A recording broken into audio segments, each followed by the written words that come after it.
ঐতিহাসিক বিপ্লব ও সংহতি দিবসে শহীদ জিয়ার সমাধিতে শ্রদ্ধা। আবারও গণতন্ত্র হুমকির মুখে ফেলার ষড়যন্ত্র চলছে, অভিযোগ মির্জা ফখরুলের। আগামী ফেব্রুয়ারিতেই নির্বাচন, আবারও বলেন প্রেস সচিব। ফ্যাসিবাদের দোসরদের বিরুদ্ধে ভোট নিয়ে বিভ্রান্তি ছড়ানোর অভিযোগ। এবং আবারও বেড়েছে পেঁয়াজের ঝাঁজ, বাড়তি দরেই বিক্রি হচ্ছে মরিচ। সরবরাহ বাড়ায় স্বস্তি ফিরেছে সবজির বাজারে।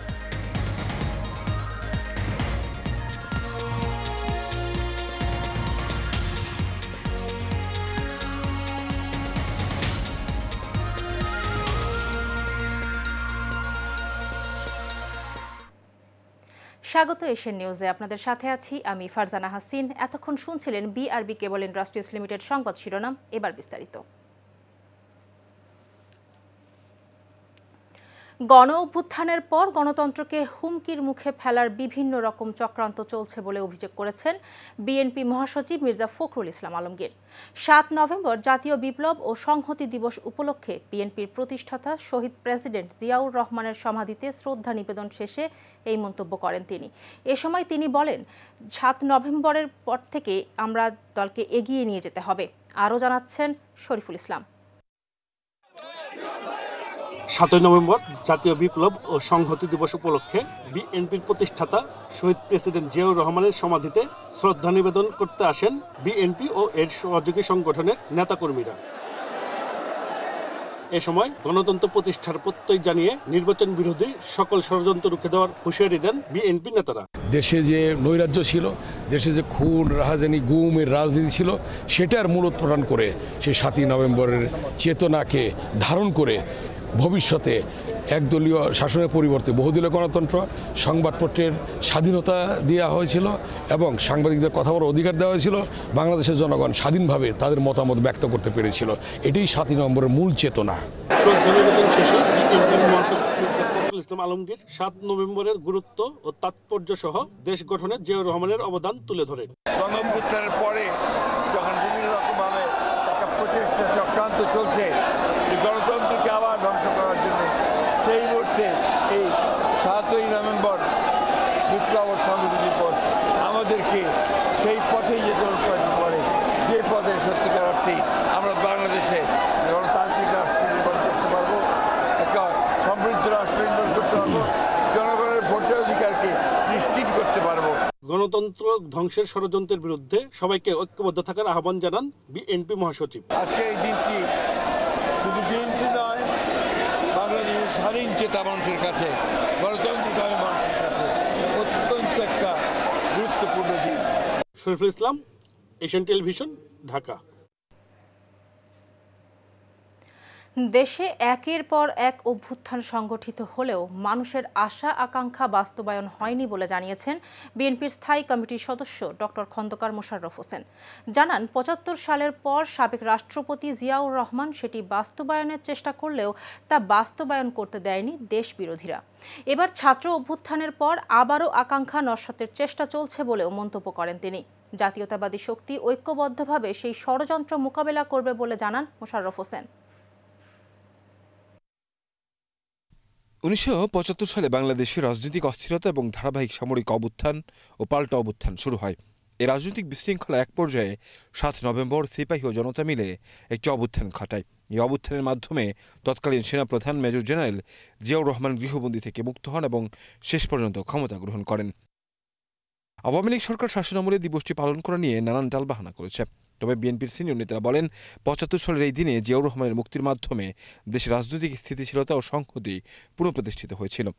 ৭ই নভেম্বর এই কারণে অত্যন্ত গুরুত্বপূর্ণ যে বাংলাদেশের রাজনৈতিক, সাংস্কৃতিক, অর্থনৈতিক সকল ক্ষেত্রে একটা বিশাল পরিবর্তন ঘটেছে এবং সেই কারণে প্রেসিডেন্ট জিয়াউর রহমান অত্যন্ত সফল প্রেসিডেন্ট এবং এই কারণেই কিন্তু যেহেতু বাংলাদেশকে নিয়ে প্রেসিডেন্ট জিয়াউর রহমান অগ্রসর হয়ে যাচ্ছে, সেই জন্য তাকে বন্ধ করে দিয়ে অগ্রসর যাতে আর হতে না পারে তার জন্যই কিন্তু ষড়যন্ত্রমূলকভাবে তাকে হত্যা করা হয়।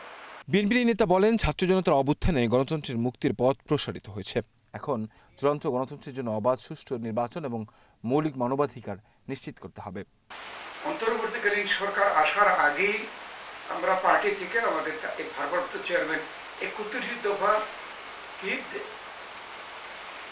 দেশের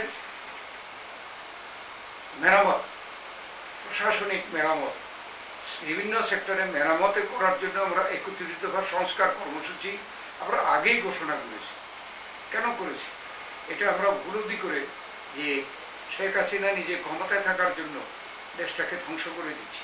জানান, জাতীয়তাবাদী শক্তিকে ঐক্যবদ্ধ হয়ে শক্তিশালী গণতন্ত্র বিনির্মাণে সবাইকে ঐক্যবদ্ধ থাকতে হবে। কাউসার আহমেদ, এশিয়ান টেলিভিশন, ঢাকা।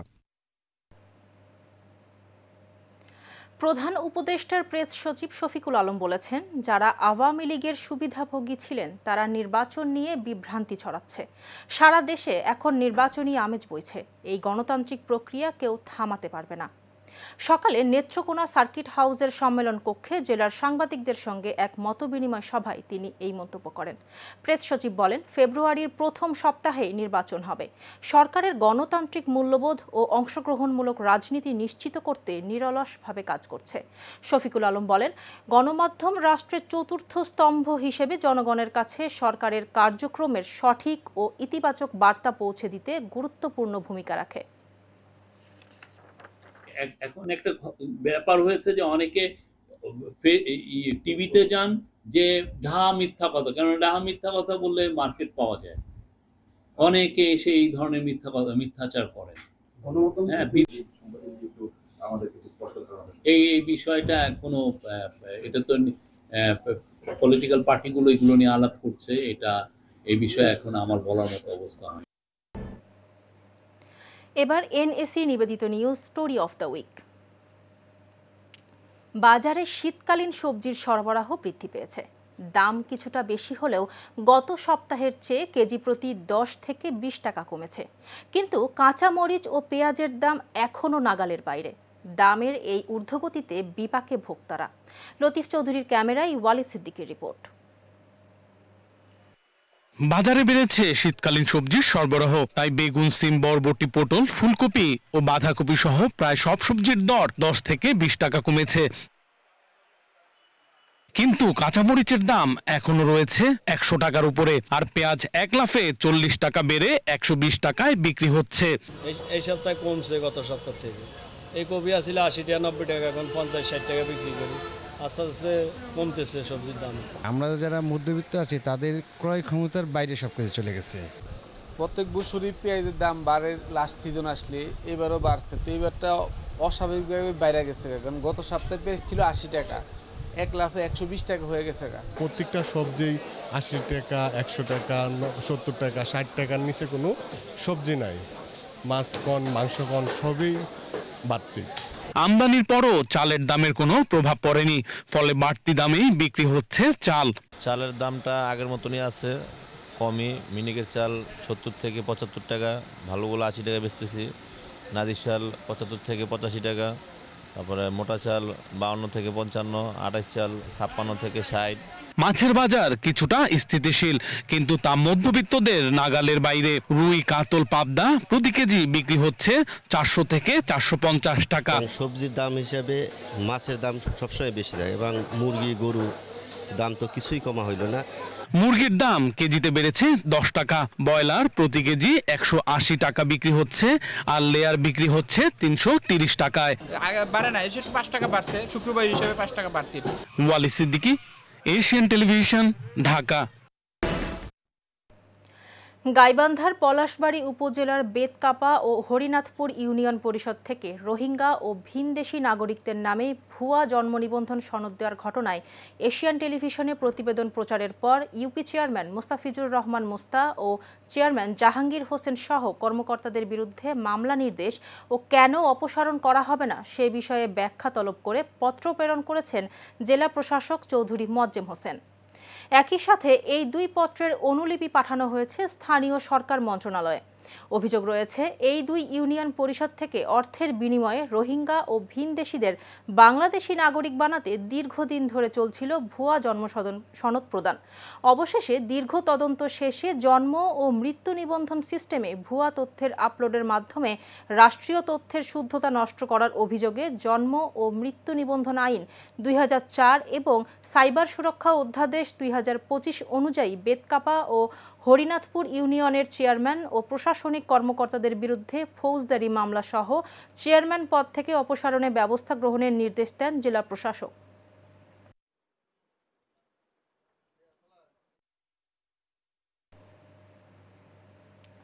গাজীপুরের শ্রীপুর পৌর এলাকার বহেরার চালা এলাকায় ছোট ভাইয়ের সম্পত্তি জোরপূর্বক দখল এবং বাবা মাকে মারধর করার অভিযোগে বড় ছেলে ও তার স্ত্রীর বিরুদ্ধে থানায় লিখিত অভিযোগ দায়ের করেছেন ভুক্তভোগী বাবা আব্দুল হাই।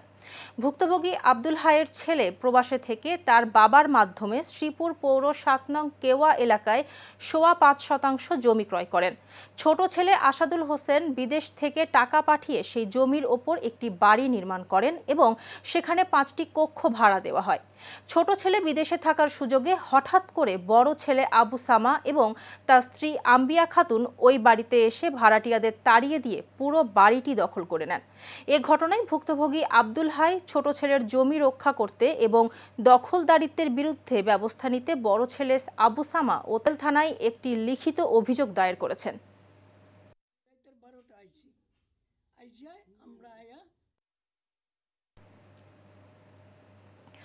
বিট পুলিশিং বাড়িয়ে তুলি, নিরাপদ সমাজ গড়ি, এই স্লোগানে বিট পুলিশিং ও মতবিনিময় সভা হয়েছে। নারায়ণগঞ্জের বন্দর উপজেলা মনারবাড়ি এলাকায় এই মতবিনিময় সভা হয়। এতে প্রধান অতিথির বক্তব্য রাখেন অতিরিক্ত পুলিশ সুপার মোহাম্মদ ইমরান আহমেদ। এ সময় উপস্থিত ছিলেন বন্দর থানার ওসি লিয়াকত হোসেন সহ স্থানীয়রা।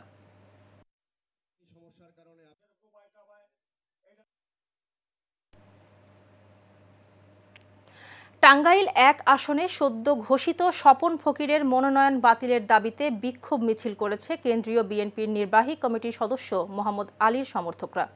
বৃহস্পতিবার মধুপুরে মোহাম্মদ আলীর অফিসের সামনে থেকে মিছিল বের হয়। এ সময় উপজেলা বিএনপির সাবেক সহ-সভাপতি জয়নাল আবেদিন বাবলু, বিএনপি নেতা আনোয়ার হোসেন, উপজেলা যুবদলের সাবেক সভাপতি এম.এ. মান্নান প্রমুখ বক্তব্য রাখেন। মিছিলে মোহাম্মদ আলীর সমর্থক ও বিএনপির নেতাকর্মীরা উপস্থিত ছিলেন। প্রিয় বন্ধুরা, আমাদের অনুরোধ, আমাদের বাঁচান, যারা আন্দোলন হামলা আমরা খেয়েছি, মামলা খেয়েছি, তাদেরকে বাঁচান। আমাদের নেতা বিগত সময়ে 17টি মামলার আসামি এবং উনি 3 বার জেল খেটেছেন এবং এই মামলাগুলোতে আমাদের নেতাকে 36 দিন রিমান্ডে রাখা হয়েছে। যিনি একটি মামলা খানায়, যার নামে একটা জিডি নাই, আজকে তাকে মনোনয়ন দিয়েছে। প্রিয় মধুপুরের জনগণ মনে করে মধুপুরের 70 থেকে 75% সাধারণ জনগণ ধানের শীষে মোহাম্মদ আলীকে ভোট দেওয়ার জন্য মানুষের। কুষ্টিয়ার খোকসা উপজেলায় ফ্রি মেডিকেল ক্যাম্প অনুষ্ঠিত হয়েছে। মানব কল্যাণ সংস্থার সভাপতি শফিকুল ইসলামের সভাপতিত্বে ফ্রি মেডিকেল ক্যাম্পের উদ্বোধন করেন লোটাস হাসপাতাল অ্যান্ড ডায়াগনস্টিক সেন্টারের ব্যবস্থাপনা পরিচালক বিশ্বজিৎ বিশ্বাস। এ সময় খোকসা প্রেস ক্লাবের সভাপতি পুলক সরকার, মানব কল্যাণ সংস্থার সাধারণ সম্পাদক আশরাফুল ইসলাম টিয়া, প্রসেনজিৎ বিশ্বাস সহ অনেকেই উপস্থিত ছিলেন।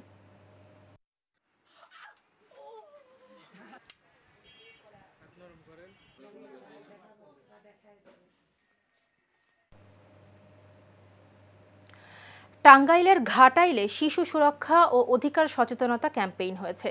গুড নেইবার্স বাংলাদেশ ঘাটাইল সিডিপির আয়োজনে এই অনুষ্ঠান হয়। গুড নেইবার্স বাংলাদেশ ঘাটাইল সিডিপির ম্যানেজার শারমিন নাসরিনের সভাপতিত্বে অনুষ্ঠানে প্রধান অতিথির বক্তব্য রাখেন উপজেলা নির্বাহী অফিসার মোহাম্মদ আবু সাইদ।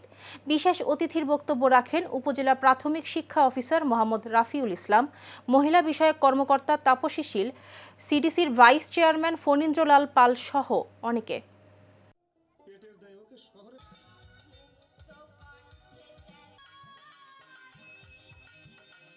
আজকের এই প্রচার অভিযানের মাধ্যমে প্রকৃতপক্ষে আমাদের আগামীর প্রজন্ম যারা আগামীর বাংলাদেশ হাল ধরবে, তাদের প্রকৃতপক্ষে কি কি অধিকার রয়েছে সেই অধিকার সম্পর্কে কিন্তু আমরা তাদেরকে অবহিত করার চেষ্টা করি। নিকেতন ওয়েলফেয়ার সোসাইটি নির্বাহী কমিটির নির্বাচনের ভোট গ্রহণ চলছে। সকালে রাজধানী নিকেতনে উৎসব মুখর পরিবেশে নিকেতন সোসাইটি নির্বাহী কমিটির নির্বাচন শুরু হয়। সকাল ৮টা থেকে শুরু হওয়া এই ভোট গ্রহণ চলবে বিকেল ৪টা পর্যন্ত। এই নির্বাচনে ২টি প্যানেল অংশগ্রহণ করে, একটি নিকেতন কল্যাণ পরিষদ, অপরটি স্বতন্ত্র প্রার্থী। নির্বাচনে প্রার্থী সংখ্যা রয়েছে ২৮ জন এবং সর্বমোট ভোটারের সংখ্যা ১১০০ জন। একজন ভোটার ২৫টি করে ভোট দিতে পারবেন। ভোটাররা স্বতঃস্ফূর্তভাবে ভোট দিচ্ছেন। ভোট কেন্দ্রে কোনো সমস্যা দেখা যায়নি। নিকেতনের আজীবন সদস্যবৃন্দ যারা আমাদেরকে সহযোগিতা করেছেন, গত মেয়াদে আমাদেরকে ইলেক্ট করেছেন, ইলেক্ট করার ফলশ্রুতিতে ওনাদের সহযোগিতায় আমরা আমাদের যে প্রত্যাশা ছিল তা প্রত্যাশার চেয়ে বেশি কাজ আমরা এখানে করেছি। নির্বাচন এখনো তো বলা যায় না, ভোটাররা যাচ্ছে, ভোট দিচ্ছে, তাই বিপুল ভোটে নিকেতন কল্যাণ পরিষদ ইনশাআল্লাহ পাস করবে। শেষ করব এশিয়ান নিউজ, তার আগে বিআরবি কেবল ইন্ডাস্ট্রিজ লিমিটেড সংবাদ শিরোনামগুলি জানাবো আরও একবার।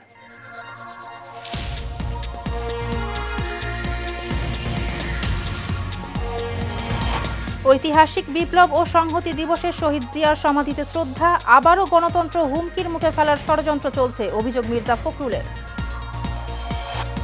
আগামী ফেব্রুয়ারিতেই নির্বাচন, আবারও বললেন প্রেস সচিব। ফ্যাসিবাদের দোসরদের বিরুদ্ধে ভোট নিয়ে বিভ্রান্তি ছড়ানোর অভিযোগ। এবং আবারও বেড়েছে পেঁয়াজের ঝাঁজ, বাড়তি দরেই বিক্রি হচ্ছে মরিচ। সরবরাহ বাড়ায় স্বস্তি ফিরেছে সবজির বাজারে।